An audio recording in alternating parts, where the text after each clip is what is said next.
Я приветствую вас, дорогие друзья, уважаемые гости и подписчики моего канала. Всем большое спасибо за то, что следите за новыми выпусками и прямыми эфирами. Пламен Пасков на связи прямо сейчас. Пламен, приветствую вас.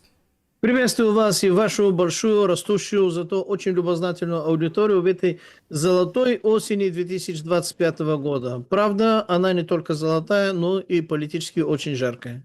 Это точно. И обсудим все перипетии геополитики сегодня коснемся, потому что, очень интересные сигналы поступают из Китая, из Америки. В общем, такой достаточно... Напряженный период. Причем китайцы заявили конкретно: давайте, трамповцы, уважайте наш Тайвань и другие прелести Китая. Ну и, конечно, Трампа самого будут завтра судить. Вот он тоже, интересная эта же ситуация. Его будут судить, точнее его решение по тарифам, да, и он в этот же день будет запускать свой Минитмен, который там с ядерной боеголовкой. В общем, интересно, куда развернет мир после этих таких сообщений, но начать предлагаю, как всегда, с Украины и вопросов, которые сейчас самые острые и самые болезненные. Два слова о формате эфира, в конце будут вопросы и ответы, поэтому оставляйте их в заблаговременном сообществе YouTube и клубе зрителей Шелеста, закрытом сообществе в Телеграм-канале, и также, конечно, в чате трансляции, потому что чат трансляции, милости прошу, заходите, общайтесь и голосуйте в вопросе. Он звучит следующим образом, с этого и начнем. Почему Зеленский лжет о Покровске? Варианты ответов. Он не лжет, ему так докладывают. Вот эти генералы, вот это все, теплая ванна. Он говорит правду, и, в принципе, то, что он говорит, это правда. Просто все под ИПСО Российской Федерации. И на самом деле нет никакого окружения. Все нормально. Да, тяжело, нормально. Он все знает, но переводит стрелки. То есть цинизм, игра актерская, политическая, то есть он в курсе, как дела обстоят на самом деле, он прямо руководит Сырским, войной, военными, а вот это все как бы для того, чтобы перенести ответственность, мол, виноват кто? Виноват там генерал, виноват солдат, виноват командир. И еще один вариант. Так надо себя вести ради денег и оружия из Европы. Иначе денег никто не даст. Вот такие 4 варианта. Пламен, давайте с них начнем. Выберите свой. И как оцениваете ситуацию? Является ли какой-то переломной гранью вот эта обстановка вокруг Покровска?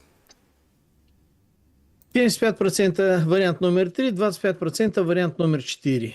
Простите, что неоднозначный. Я имею в виду, что и то, и другое. Да, на самом деле, первые два имеют некоторые там наночастицы и доли, естественно, в качестве ответа, потому что вы классно их подобрали. Но назовем это 3. Вариант 3 с учетом того, что я отдаю предпочтение на 20%, 25% и варианту номер 4. А является ли это переломным моментом? Естественно, спонтанный ответ нет, не является, потому что в Покровске по некоторым данным от 5 до 5,5 тысяч бойцов зажаты, а в Купянске примерно такое же количество, то есть в сумме это получается примерно 10-11 тысяч бойцов. С учетом общего количества вооруженных сил Украины и того количества, которое находится на фронте, это болезненно, это неприятно, это унизительно, это чувствительно, но это уже устоявшееся клише, это не геймченджер. То бишь это саму войну как таковой вряд ли изменит. Но это, еще раз, это первый спонтанный такой ответ, который напрашивается. Чисто такой математический с точки зрения взгляда с высоты птичьего полета. Однако я не владел полностью информацией там на месте, и вполне вероятно, вполне возможно, если по ликвидацию этих котлов, которые котлами не являются, потому что, честно, да, это тоже клише, которое имело место быть тогда, когда военные действия велись в условиях без такого активного и решающего значения участия дронов. С этим тоже готов согласиться.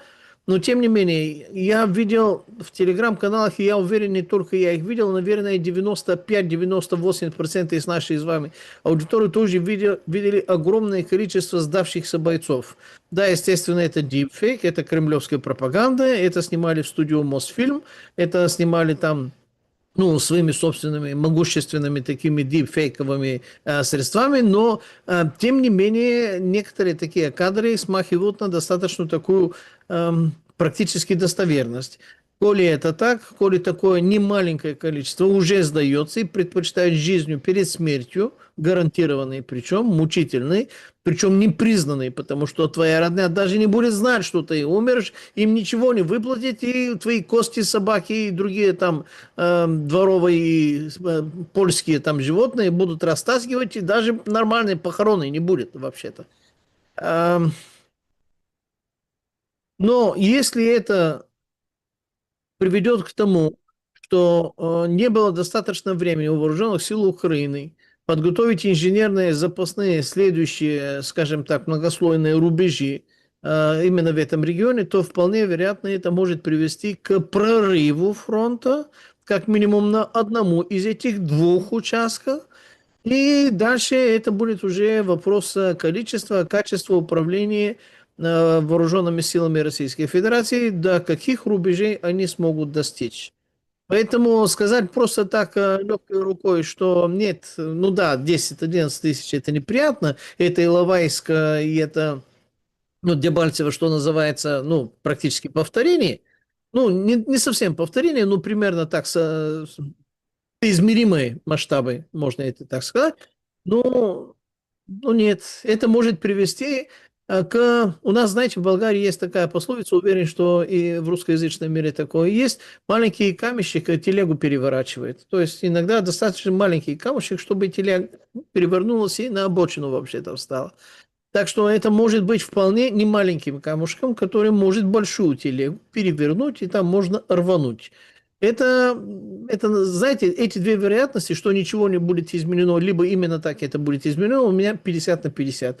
Я не буду топить ни за то, ни за другое, но по некоторым информационным утечкам, причем именно на уровне Банковой, на уровне Киева, по некоторой такой запредельной истерики, с которой они топят за то, что совершенно иррационально отрицать очевидное, причем не просто очевидное, но задокументированное в эпохе интернета. Ты не можешь так врать на голубом глазу, потому что это не бесплатно и не безнаказанно. Если ты продолжаешь врать, значит, либо у тебя с башкой что-то сильно категорически и решительно не в порядке, либо тебя заставляют такие же, у которых с башкой не все в порядке, врать до упора, до того, как мы придумаем что-то, то, что невозможно придумать. Ну, вот это паническая ситуация. Раз ситуация паническая, вполне вероятно, вторые 50%, то бишь, что фронт рванет, это более вероятная такая вероятность, простите за специальную тавтологию, и она будет не 50, а может быть 70, а то и 80%.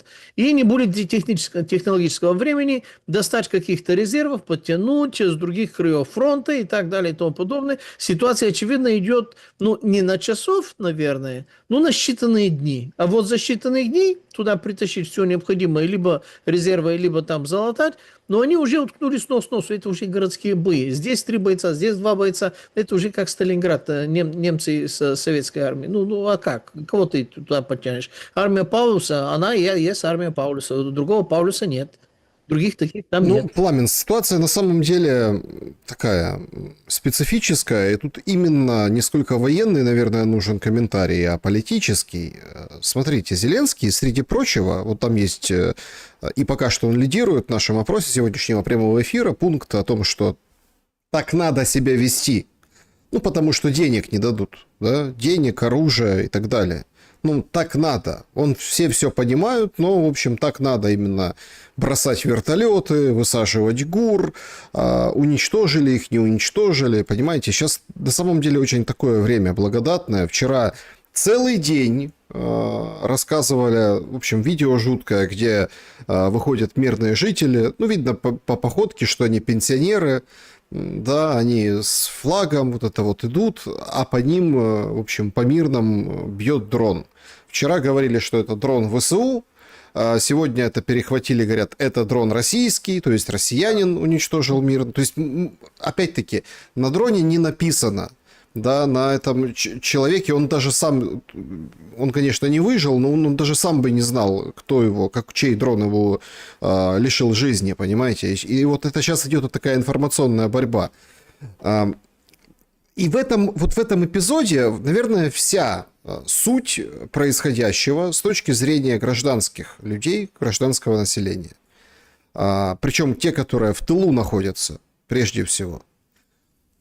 Тыл, как вам кажется, на что лучше реагируют? На вот эту, ахинею о том, что 200-300 человек в Покровске, хотя военные сообщают, что Покровск уже все, он потерян. То есть там в каждом квартале уже бои, то есть идет совершенно другая обстановка.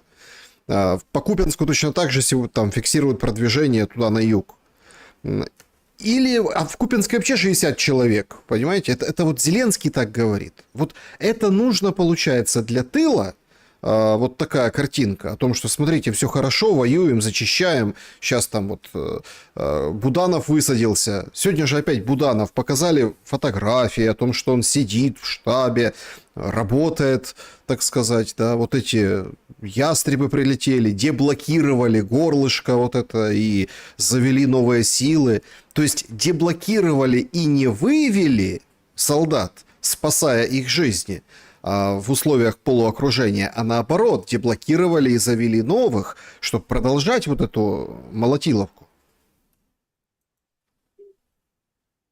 Знаете, я немножко по аналогии, по аллюзии вам отвечу. Вот сейчас в Израиле происходит достаточно жуткий скандал по поводу военного прокурора. Подробности сейчас рассказывать не буду. Это, естественно, тема вкуснейшая, такая познавательная, которая заслуживает совершенно отдельную там передачу.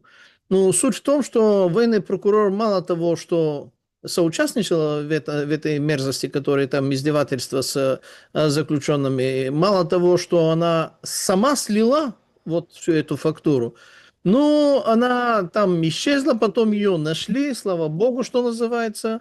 И когда ее нашли,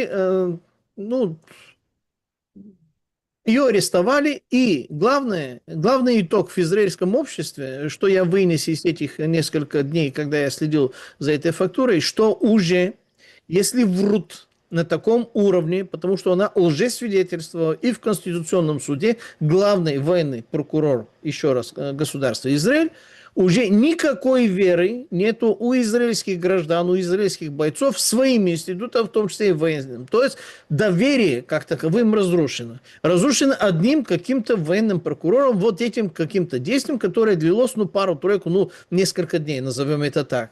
Теперь вопрос, отвечая на ваш вопрос.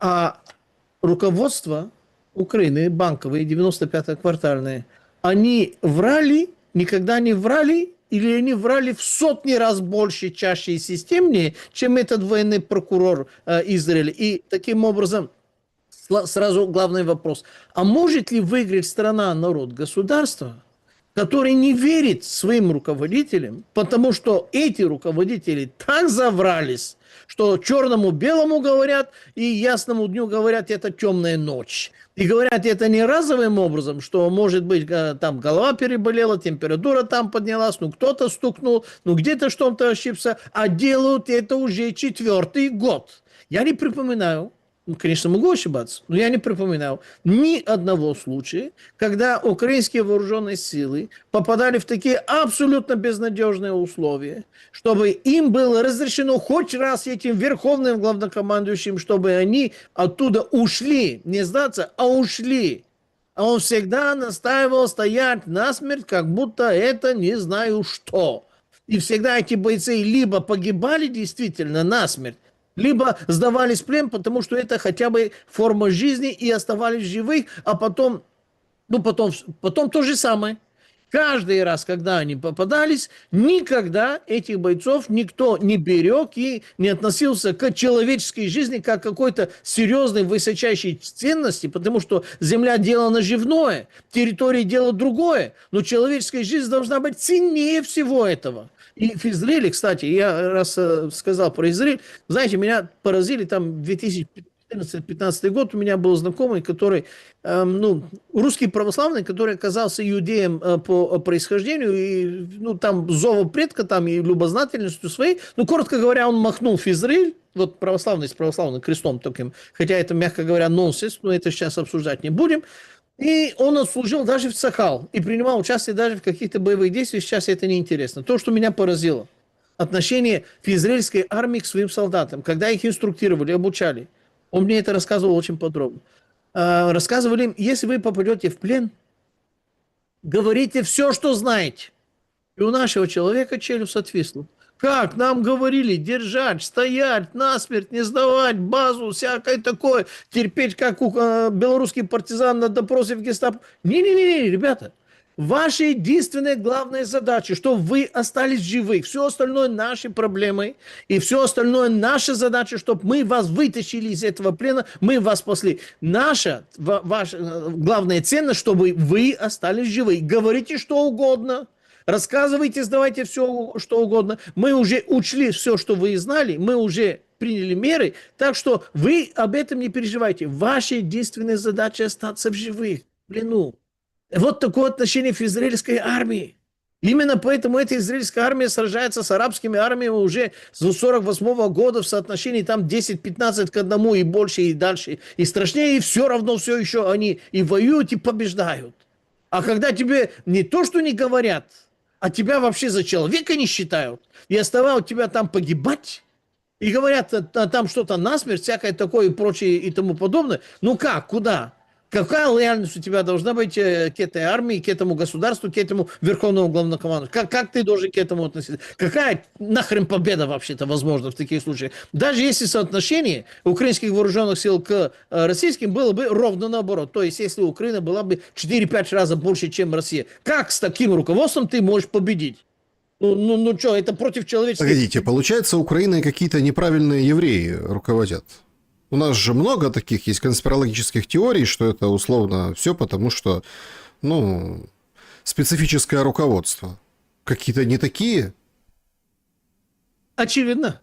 Более чем очевидно, потому что, еще раз, отношение к жизни своих, что живых, что мертвых, вы видите, какое оно. Они готовы сражаться за любого трупа своего гражданина только для того, чтобы получить возможность его родным похоронить его по-человечески на своей же земле.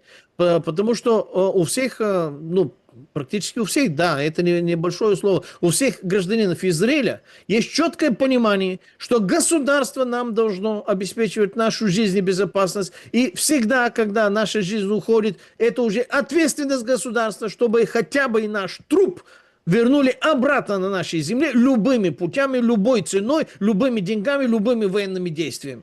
И у них это действительно так и работает. То есть для того, чтобы вытащить из плена вот этих заложников, гражданские, не военные, они 1960 боевиков выпустили из тюрьмы и отдали ради 20 человек. У них математика, принято считать, что евреи ребята такие, которые, скажем так, с деньгами нормально дружат, с калькулятором нормально оперируют и, грубо говоря, в цифрах они неплохо ориентируются. Вот их отношение к этим цифрам человеческой жизни. Вот такое. Более того, из этих 20 заложников было несколько, не то что не израильтян и не иудеев, они вообще другой расы других континентов там просто попались на этом там. Для них то же самое. 1960 они отпустили для того, чтобы вернуть вот этих людей обратно на свободу. А здесь 5500 туда, 5000 с чем-то туда. Нет, держать насмерть, мы там побеждаем, это вообще-то ИПСО, это вообще-то ЦИПСО и прочее. Слушайте, если это был бы первый месяц, если это была бы первая битва, первое сражение, первое поражение или первое окружение, либо первый котел, неважно, что там первое. И если даже первый квартал, более-менее там все еще не утряслись, не научились. 4-й год, черт возьми. 4-й год это, кстати, да. Это, кстати, я хочу здесь вас поддержать в плане того, что мы же видели нечто подобное в Авдеевке, в Угледаре, то есть мы в Бахмуте, многие проводят параллели. Даже некоторые солдаты говорят, в Судже было то же самое. То есть оставили узкое горлышко и потом начинают продвигаться. То есть тактика, в принципе, все понятно. Но вы же помните, как было в Судже?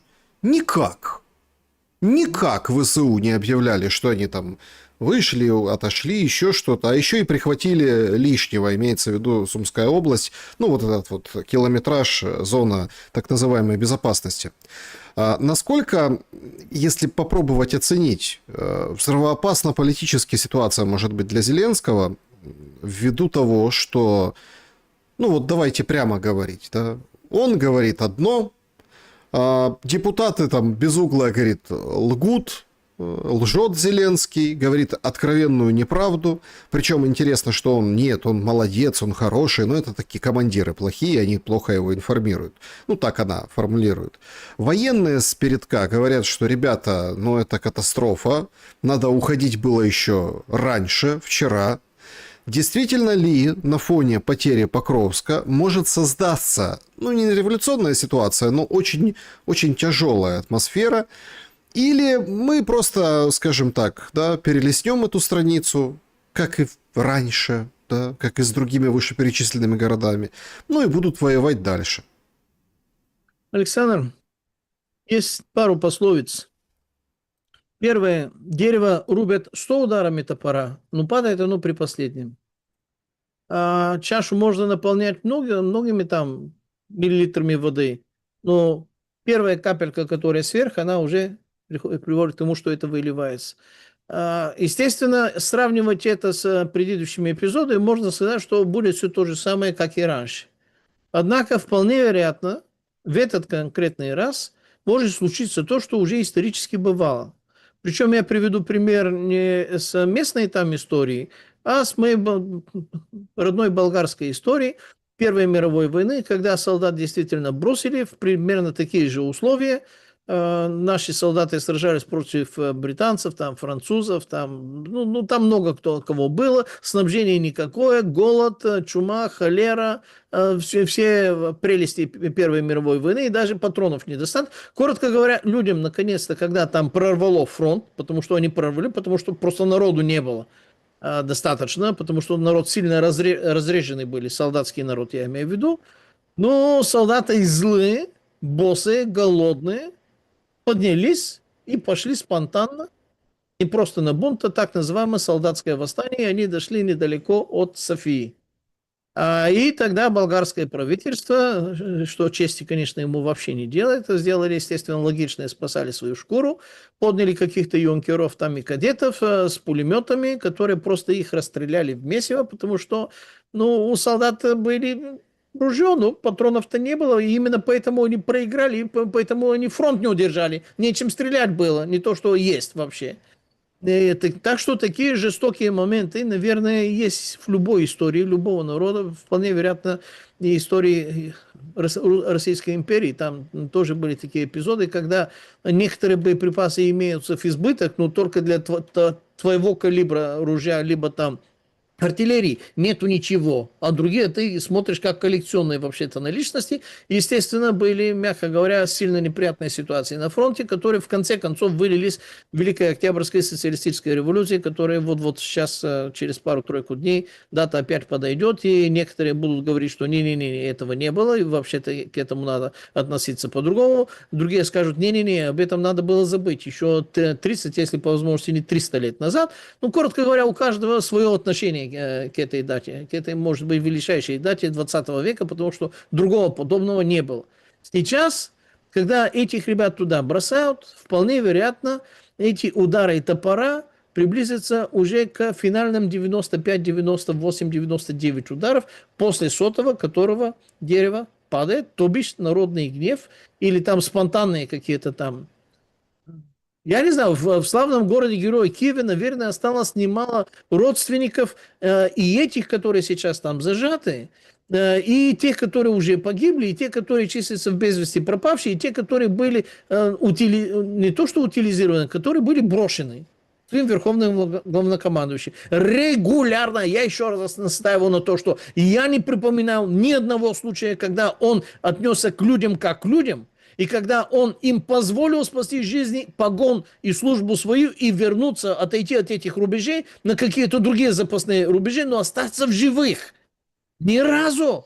Ни разу. Был же этот эпизод этого Азовстали, экстракшена, там Путин, помните? Да, очень хорошо. Путин, в принципе, его сам предлагал Зеленскому экстракшн. Плюс журналистов ведите и так далее. Мы видим, это все было проигнорировано, отброшено. Пламен, сегодня, как ключик к разгадке поведения Зеленского по поводу ситуации вокруг Покровска и Купянска, хотя, еще раз, смотрите, мы не понимаем масштаба трагедии и поймем позже, когда условно Мирноград, Покровск, там Димитров, Красноармейском станут, а Купянск, там активизируется вся история как бы с новой, большей силой. Но сегодня приезжает Уитакер, посол США при НАТО в Европе. Приезжает к Зеленскому. Максимально, ну, может, время еще не подошло, мы в прямом эфире, люди, может быть, позже немножко, если будут смотреть записи, они какие-то заявления услышат. Максимально общая фраза его прибытия, размещенная у себя в X, бывшем Твиттере, о том, что, в общем, мир, путь, Трамп наш рулевой, вот как Трамп скажет, вот я приехал реализовывать. На первый взгляд, если подсчитать это сообщение, у Уитакера, который приезжает сегодня в Киев, складывается четкая понятная линия.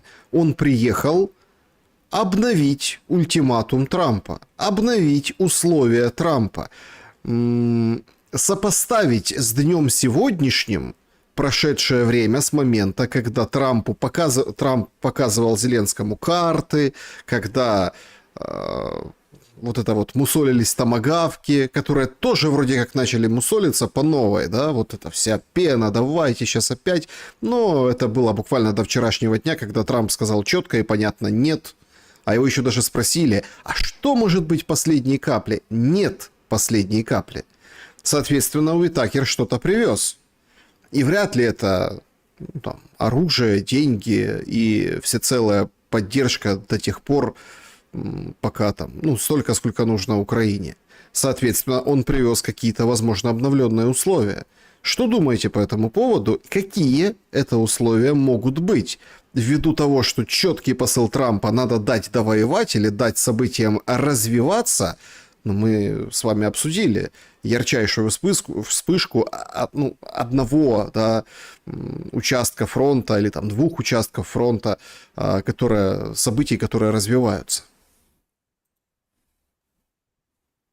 Я думаю, что они многослойные ребята. Я имею в виду англосаксы. По-моему, по-английски это Уитакер должно произноситься, не суть. Кому угодно, как угодно можете это говорить. Я даже читаю, пока что вы об этом говорили, его официальное, ну, в переводе на русском языке, что он написал, потому что он написал он о своем, ну, твите, который X, ну, который мы продолжаем называть твиттером, да.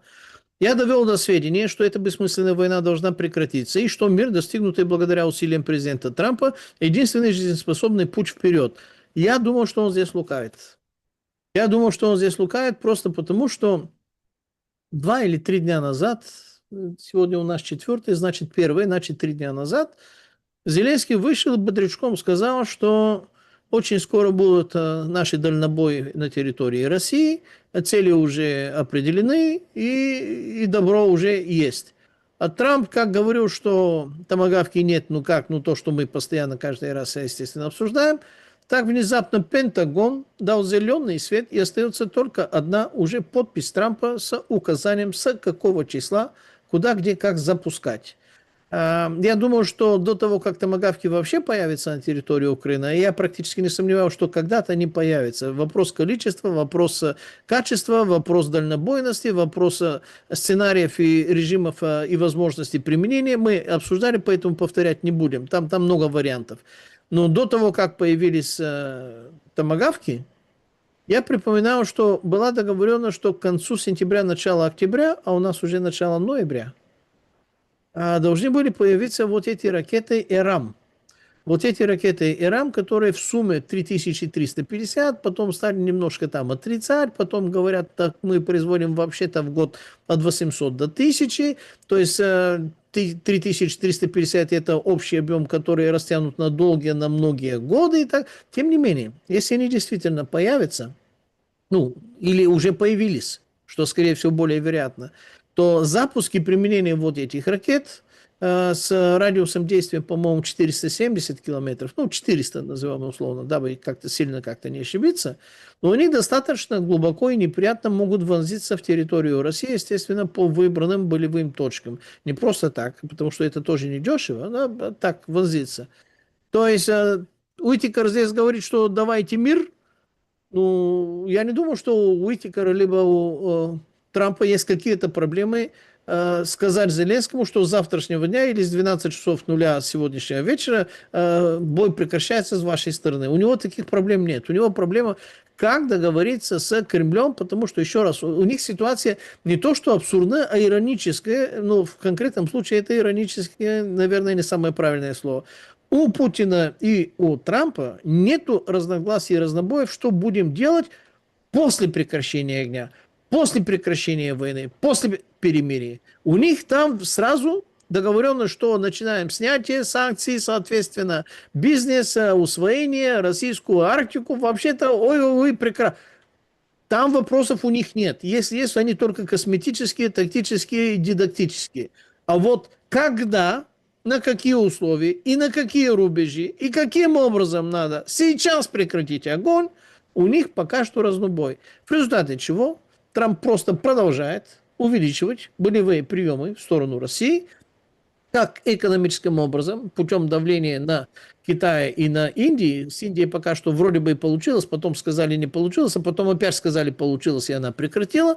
Так и в сторону Китая вот эту долгожданную, перегретую, можно сказать, встречу с Трампом, когда то, что они потом выпустили в качестве какого-то релиза, это было вообще-то ни о чем, это просто было некоторое служебное словоблудие, но по другим результатам мы поняли, что речь пошла о какой-то там сои 25 миллионов тонн, из которой 12 миллионов тонн сейчас отчалит из территории Америки в сторону Китая, и, естественно, это дело не президентское, чтобы он занимался этим, естественно, они и другое там обсуждали.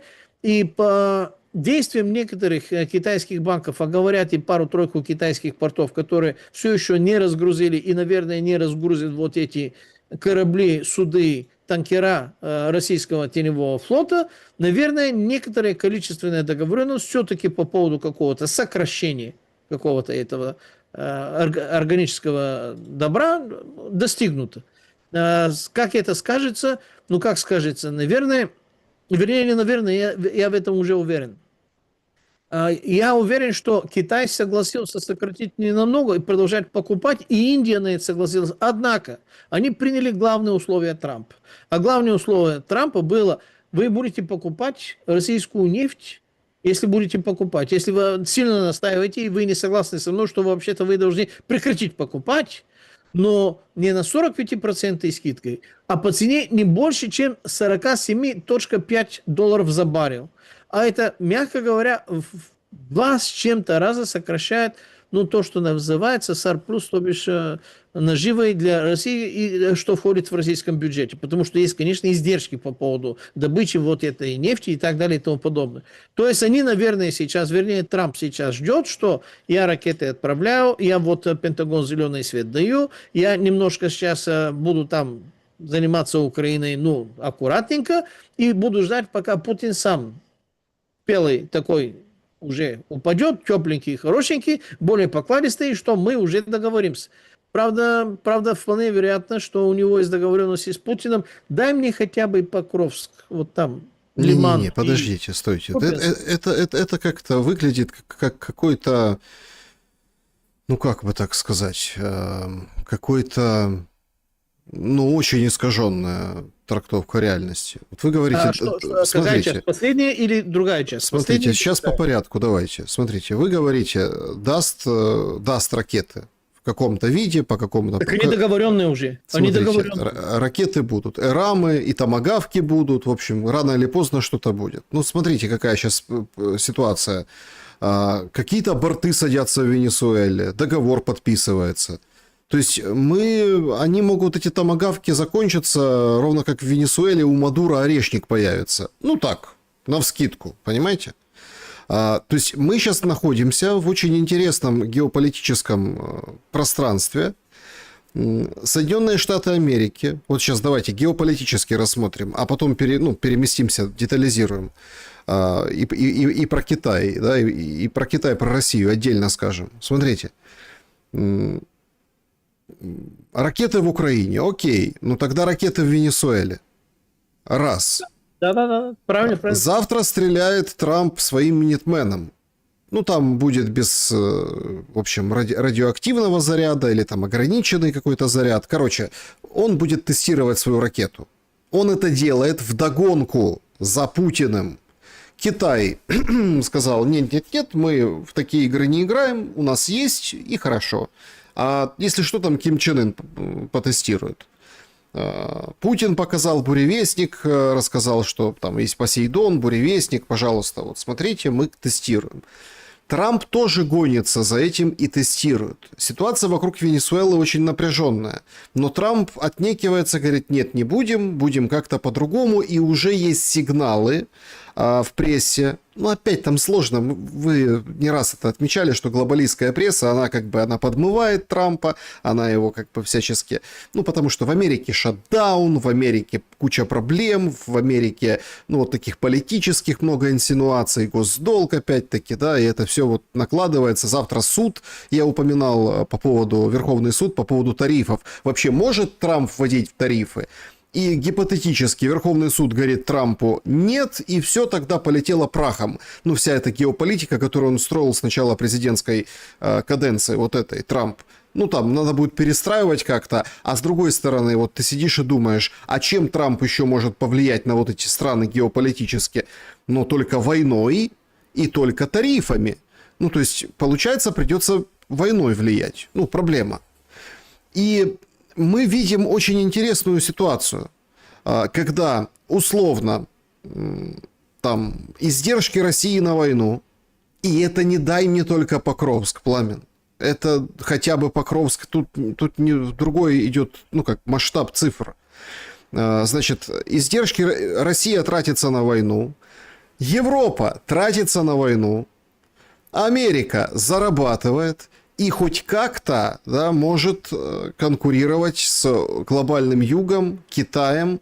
Вот сейчас Мишустин привозит из Китая пакет, не пакет с пакетами, как Европа санкции принимает, а очень серьезное решение, которое выглядит как плевок в сторону Соединенных Штатов Америки через океан со стороны Китая. Они подписывают и сотрудничество по интеллекту, и там целый пакет, целое коммюнике. Куча, скажем так, документации, которые углубят сотрудничество Китая и России. И в этой всей картине нужно Трампу предстать. Но ракетами тут уже не получится. Тут нужен какой-то другой ход. Может, поэтому Уитакер приезжает и говорит, Зеленский хорош? И это тогда все конструируется под победу Трампа, который мироносец, которому все кланяются.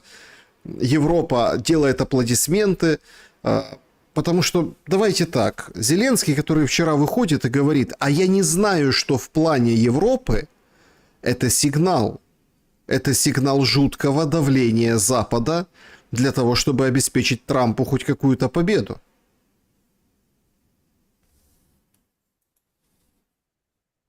Знаете, мне ребята, которые занимались вот Карибским бассейном, не просто занимались, жили там, можно сказать, десятилетиями, интересную вещь сказали по поводу вот этого предстоящего, который, скорее всего, вот на днях, может быть, и в рамках сегодняшнего дня наступит, ну, военные удары Соединенных Государств Америки по Венесуэле.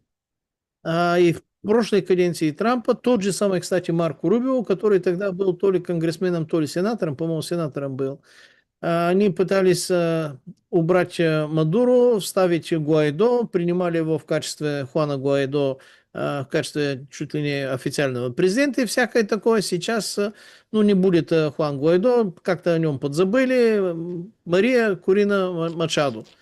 Но Венесуэла не может сражаться ни военно-морским, ни военно-воздушным путем с Соединенными Штатами Америки, тем более Соединенные Штаты Америки туда подтянули как раз авианосную группировку Джеральд Форд, у них она самая новая, самый новый авианосец, самый мощный, самый дорогой, по 12 миллиардов баксов, кстати, он стоит.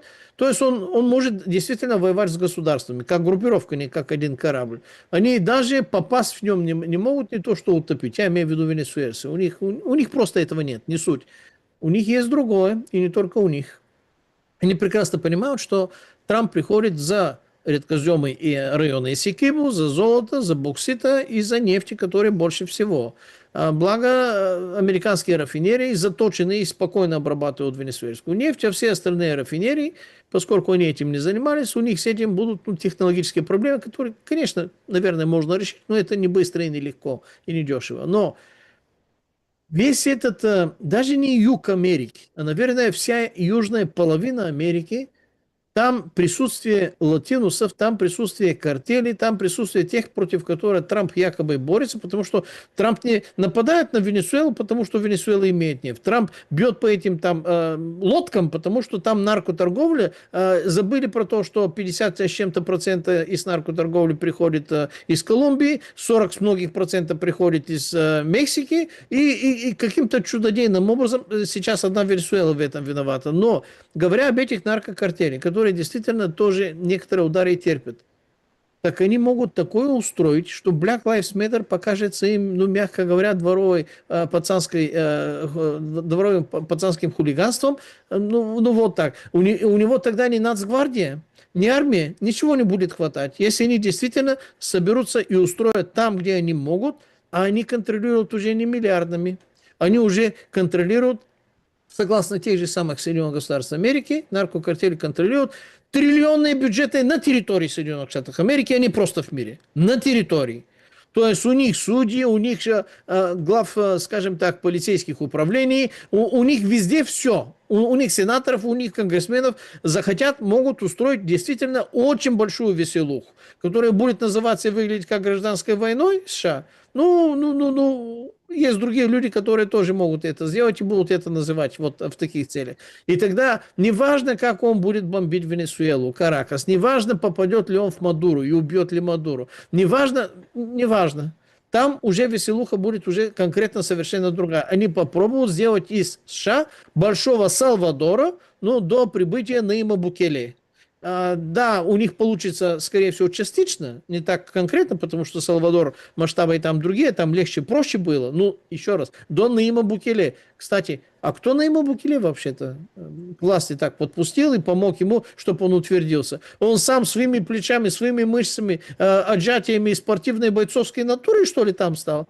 Ну, по-моему, опять те же самые ребята из конкретной компании под названием ЦРУ ему дельно помогали для того, чтобы он решил вот эти вопросы, обеспечил вот эту 80-тысячную тюрьму, куда США сливают все свои там Тренди Арагуа, Мара Салватручу 13 и всякие такие прочие. Да, и заметьте, не диктатор, не вообще демократический какой человек сальвадорец. Чистый, шикарный секс-символ вообще.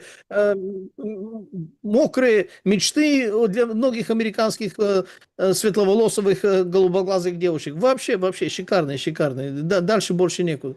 То есть я его понимаю. Ему как-то хочется, естественно, заполучить, но по возможности у розы есть шипы. По возможности не обколоться об этих шипах, потому что крови слишком много будет, и тогда роза может быть не такая алая, или будет алая по другим причинам. Вот эта роза под названием Венесуэла. Так что, естественно, возвращаемся к позапрошлой нашей с вами передаче, когда я вам перечислял вот эти приоритеты и Трампа, из которых трое остаются сильно впереди, чем заниматься и решить вопрос решительно и категорически Украину-российским военным конфликтом. А именно, шатдаун, который вы сказали, внутренние беспорядки, нацгвардия и армия, и Венесуэла, которая действительно важна, потому что у него, как у каждого американского президента, есть право на хоть небольшую, но обязательно победоносную войнушку. Все американские президенты такую свою коллекцию, как-то сделали. Он сдерживался до, Нобелевского комитета до 10 октября, естественно, там понятно, не получилось, значит, можно уже сорваться с цепи и заниматься своим американским делом, добавить в коллекцию свою победоносную войнушку. Оказывается, здесь там много чего другого. У этой Венесуэлы далеко не только венесуэльцев, там есть ЧВК российских, не маленьких, на среднюю армию вообще смахивают. Там есть ЧВК китайские, оказывается, они тоже, как мы видели на параде, неплохо упакованные, неплохо боеспособные, неплохо управляемые, они тоже умеют и готовы воевать за интересы Китайской Народной Республики, которая находится в бухте Маракайбо. Там есть вообще-то и кубинцы, и об этом вообще нельзя забывать, потому что кубинцы, как силовики, их, мягко говоря, неофициальную, но зато стержневой позвоночник, держится силовая структура самой Венесуэлы. И не только Делси Родригес, то бишь вице-президент, там Мадуро, дамочка такая достаточно стержневая, но и Диосдадо Кабелю. Диосдадо Кабелю очень сильный, очень небедный человек, и очень бойцовский, и очень хорошо разбирающихся в военных делах. Они не будут сражаться с Соединенными Штатами Америки по морю, по военно-воздушному. Они их заманят, потому что Венесуэлу переломать и захватить без десанта на земле нельзя, а вот там по поводу этого десанта они их и ждут. Чтобы потом Вьетнам, скажем так, показался не просто чем-то забытым. Ничего там не забытое. Там те же самые джунгли в Венесуэле, как в Вьетнаме, только ребята более подготовленные, более технологические. Те же самые русские опять там. В этот раз и китайцы, в этот раз и кубинцы. Хотите? Пожалуйста, попробуйте. Вьетконг опять повторится.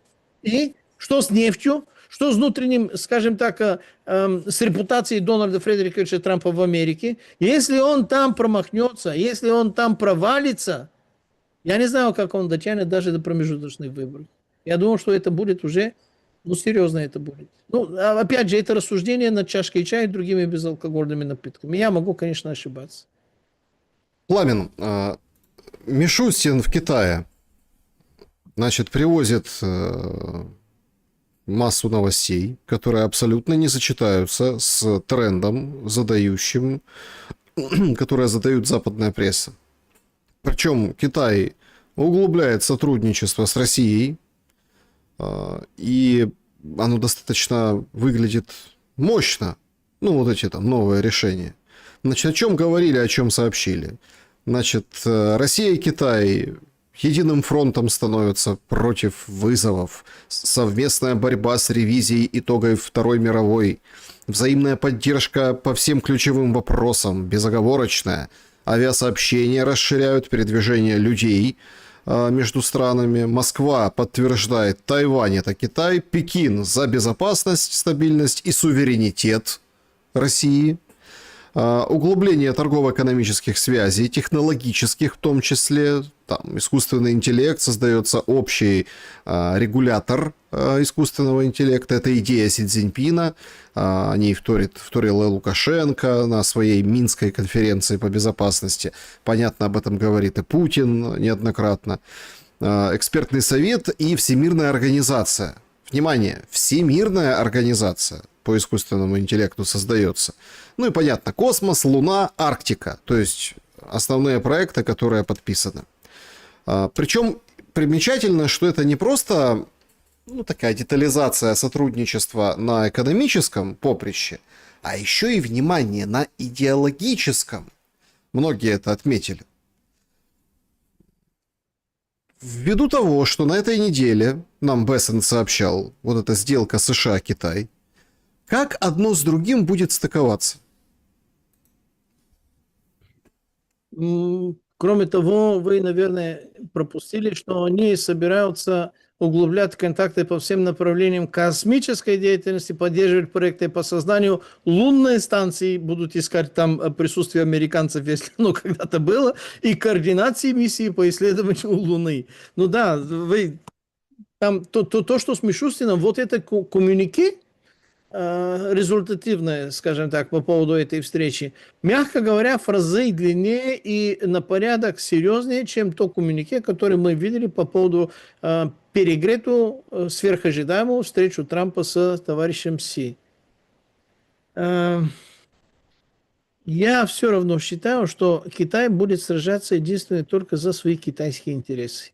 То есть в Венесуэле китайские ЧВК, наверное, отметятся, и они отметятся неплохо, потому что они, скорее всего, к этому готовы, потому что в Никарагуа, относительно недалеко от Венесуэлы, они роют уже какой-то канал, который тоже заставляет американских инвесторов неровно дышать, потому что они же вложились, они же отвоевали обратно Панамский канал, они же много... А там, оказывается, дублер, уже другой, не под нашим контролем.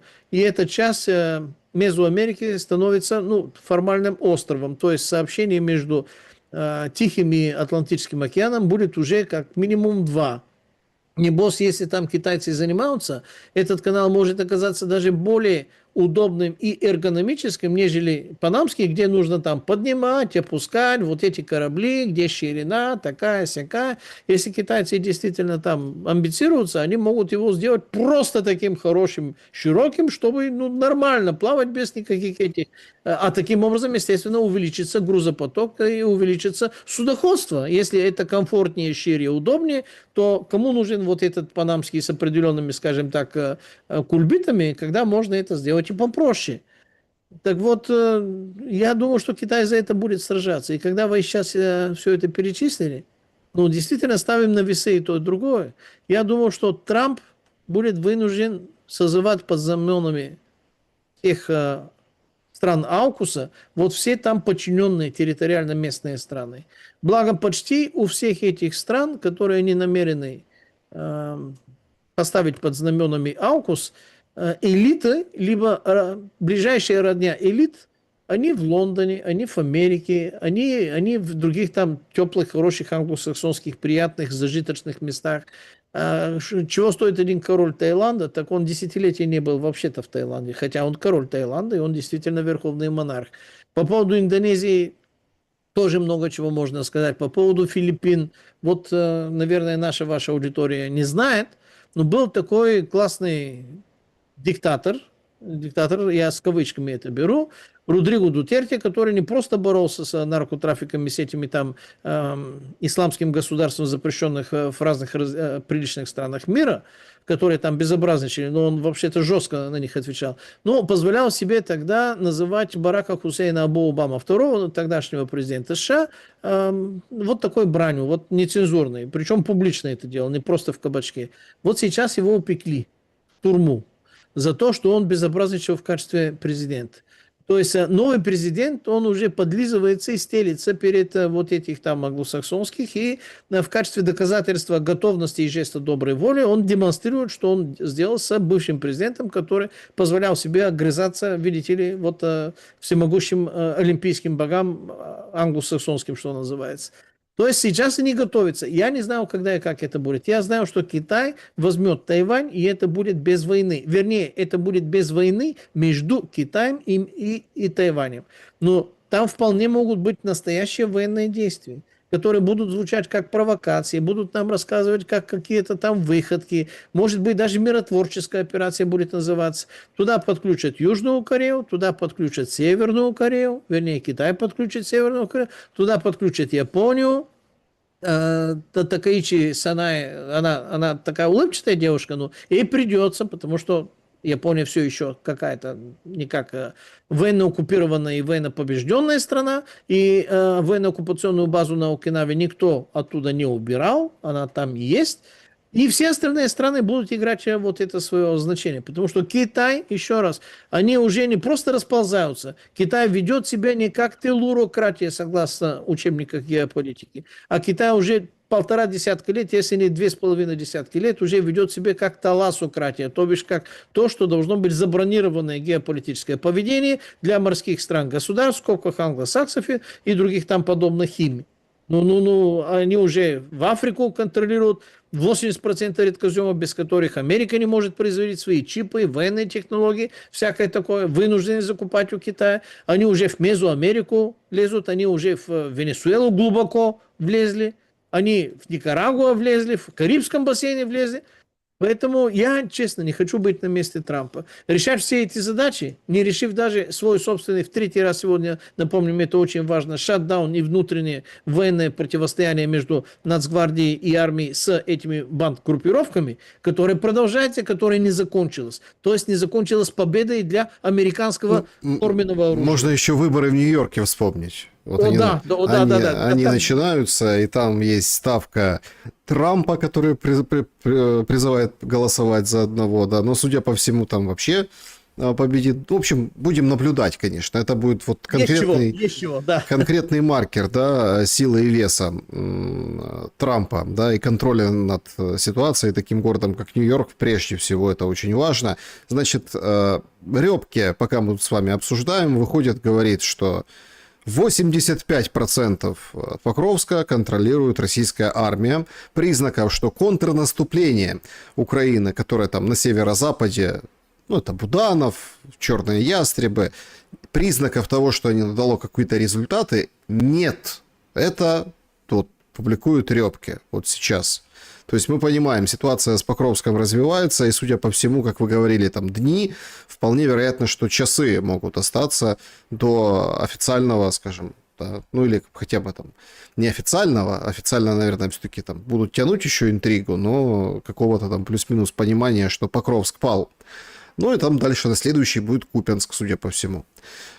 Ввиду того, что вот из себя представляет Европа сейчас, странно, вот хочу, чтобы вы прокомментировали, ситуация выглядела с заявлением Зеленского о том, что он не знает, какой план у Европы. Параллельно с этим почему-то белорусы говорят, а мы миротворцев готовы ввести. Если попросят, мы готовы. То есть, причем такая достаточно качель, да, то есть то туда, то сюда, то туда, то обратно. Белорусы то говорят, если будете, мы как жахнем. И тут резко ветер не туда подул, и в Литве говорят, ой, ветер поменялся, шары теперь больше не летят. После того, как Лукашенко говорит, мы орешником с Путиным посоветуемся и жахнем. То давайте компромисс находить с действующей властью, белорусы говорят, а то вот сейчас миротворцы, пожалуйста.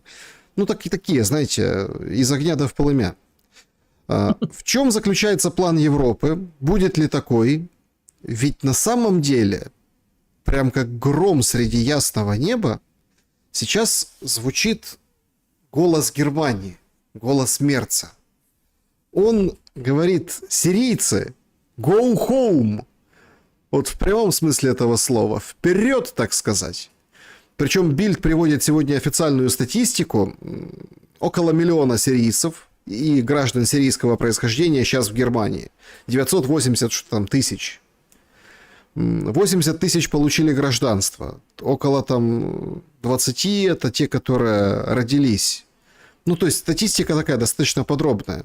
И возникает такой спорный момент. Да? То есть Асаду надо спасать от Асада, скажем, сирийцев.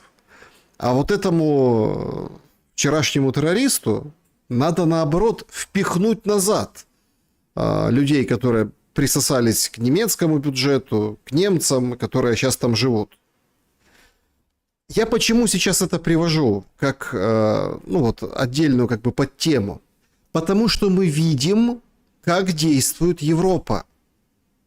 И мы можем, исходя из этого принципа, да, в принципе, понять, а что за планы у нее могут быть по поводу Украины, и почему так раздраженно Зеленский говорит, я не знаю, что там эти европейцы придумают, у них там куча течений.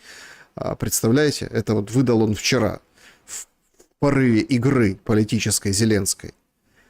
И многие действительно в европейских странах украинцы задают вопросом, а что будет с продлением? Там ирландцы, например, с 90 дней предоставления жилья сократили до 60, и вообще идут сокращения выплат, и вполне себе вероятно. Раз вот этому Джулани можно впихнуть назад всех беженцев, то почему не впихнуть назад Зеленскому? При каких-то условиях. Является ли это частью вот этого большого плана, который все ждут сегодня, завтра от Европы, который должен быть, наверное, опубличен или суперсекретен?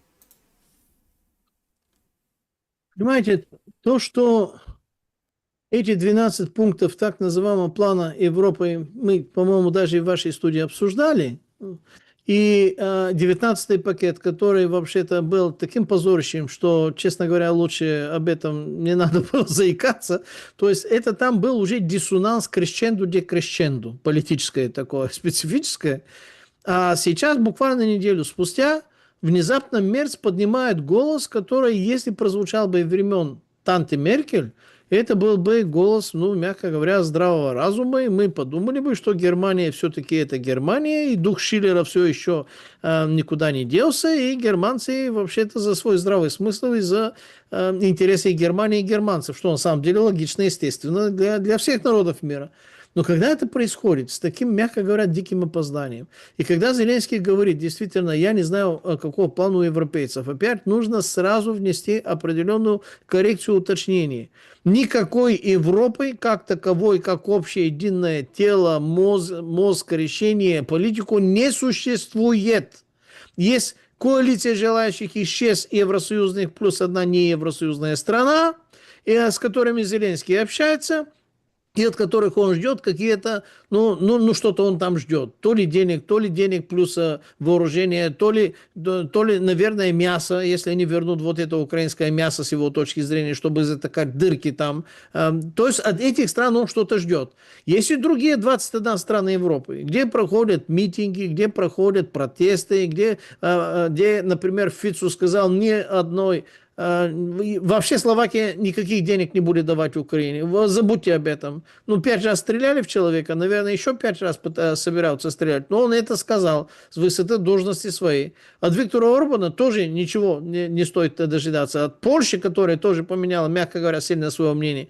Наверное, можно какую-то стену дронов ожидать, но на территории Польши и в защиту Польши. Чтобы они там что-то на территории Украины, вряд ли. Они действительно могут вернуть энное количество украинских беженцев в качестве, отстаньте от нас, мы больше вас содержать не будем.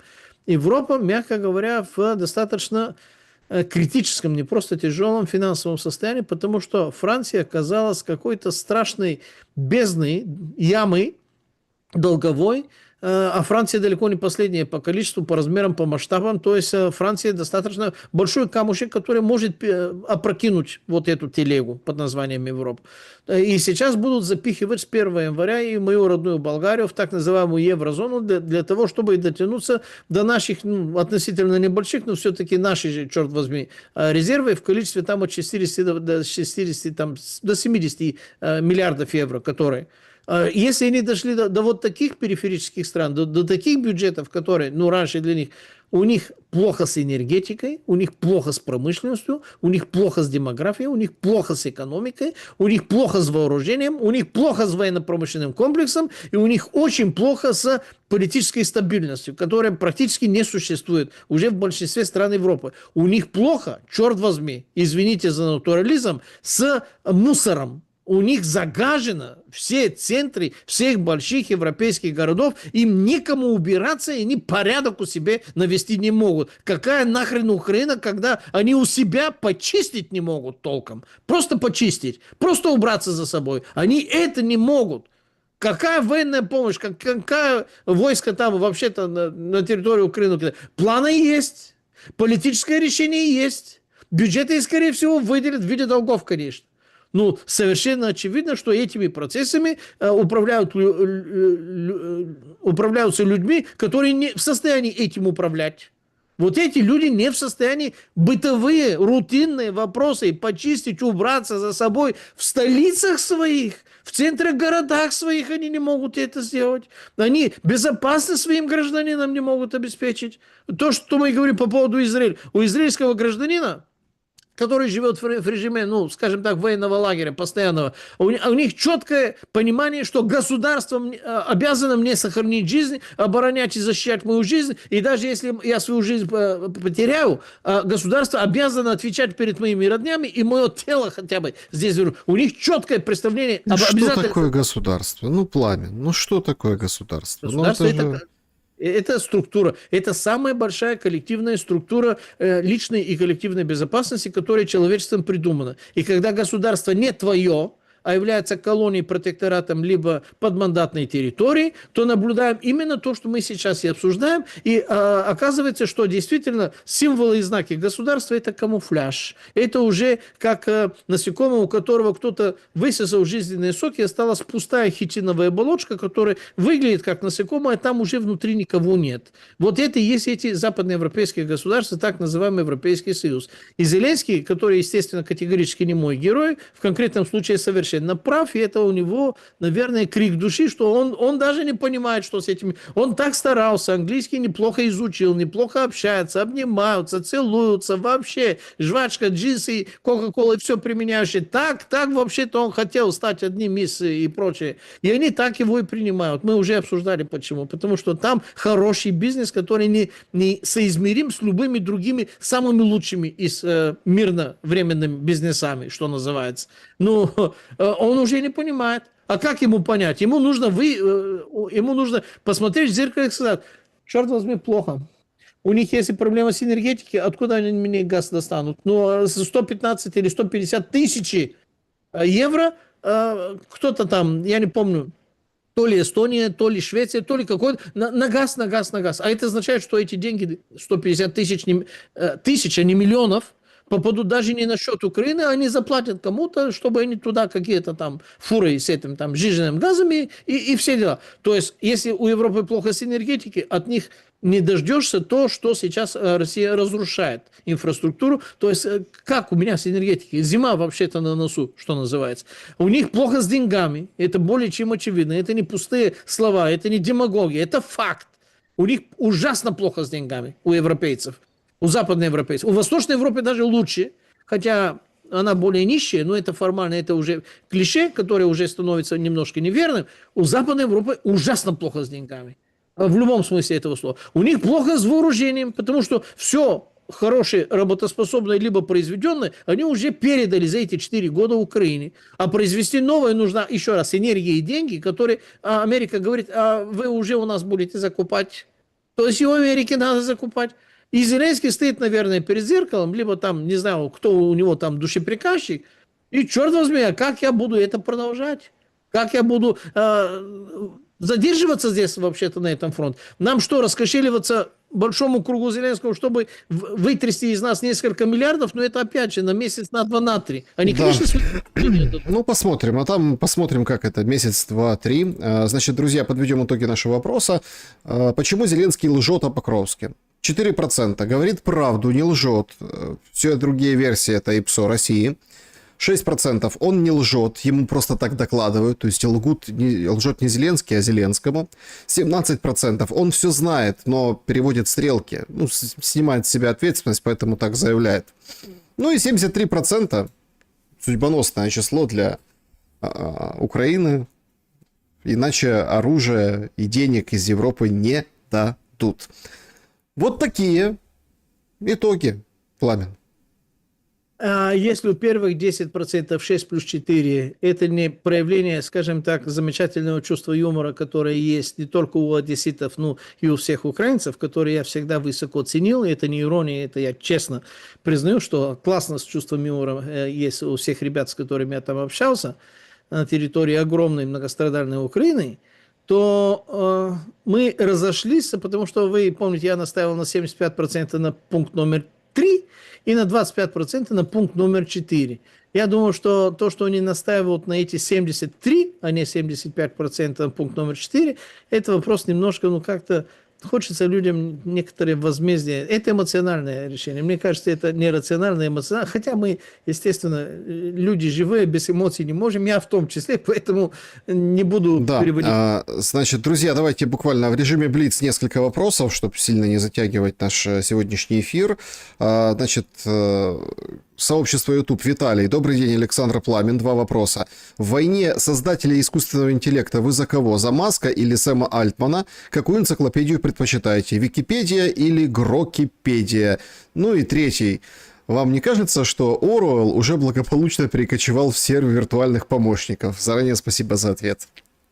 За 3 200% да. За 2 я пользуюсь, но это привычка, это не потому, что лучше, чаще всего в Википедии.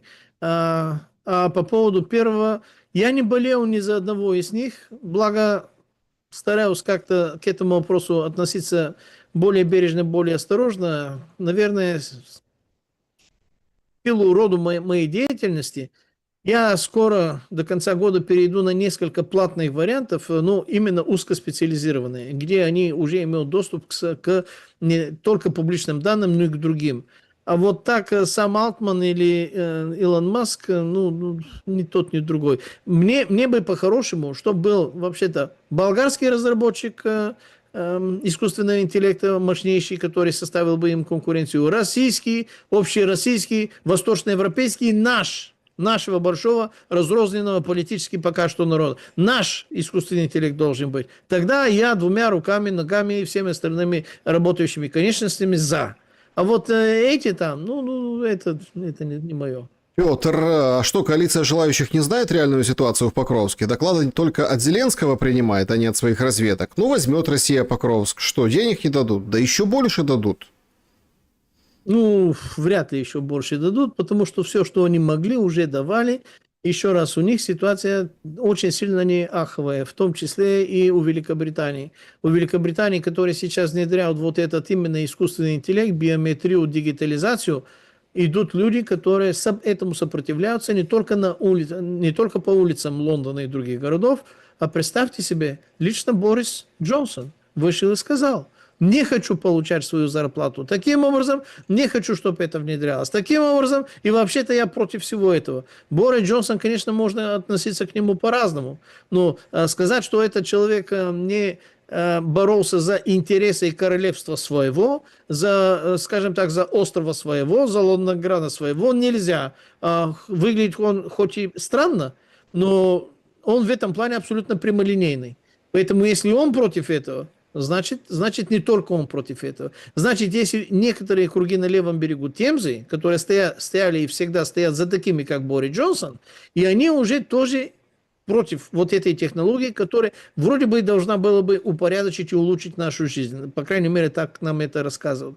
Поэтому, если говорить об искусственном интеллекте, это штука такая, что она неизбежна, ее нужно разрабатывать, и даже с опозданием нужно сейчас начинать разрабатывать всеми ответственными, скажем так, родными программистами, отечественными программистами нашего большого народа. Что в Белоруссии, что на территории Украины, что на территории России, Болгария, Восточная Европа, Югославия, неважно где. Мы должны это разрабатывать. И тогда это будет работать когда-то на пользу нашей. До этого момента это будет инструмент, который обязательно жахнет нас в голову. Обязательно. Да, значит, друзья, в чате трансляции все поздравляют друг друга с праздником. Действительно большой праздник. Сегодня День Казанской иконы Божьей Матери. В России выходной, потому что это покровительница там россиян. И День народного единства. Тоже с поляками. Тесно переплетен этот праздник. Поэтому, друзья, все, кто отмечает с праздником, православные, с праздником, те, кто действительно видит смысл в этой дате исторической. Спрашивает вас Лариса, вы на каком берегу, какой реки, спрашивает Пламена Паскова в чате трансляции. Я на берегу реки Марица. Марица по-болгарски это как Маруся. Так что я на берегу главной реки Болгарии, причем на обеих городов, то есть мой родной Димитровград, который является тезкой Мирнограда, который назывался тоже Дмитров, именно имени Георгия Димитрова, создателя нашего города. Так что я на обеих берегах реки Мариц, так что можно успокоиться.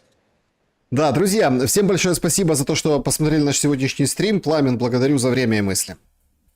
Спасибо вам огромное, братья и сестры, товарищи, дамы, господа офицеры, господа не пьющие, не офицеры.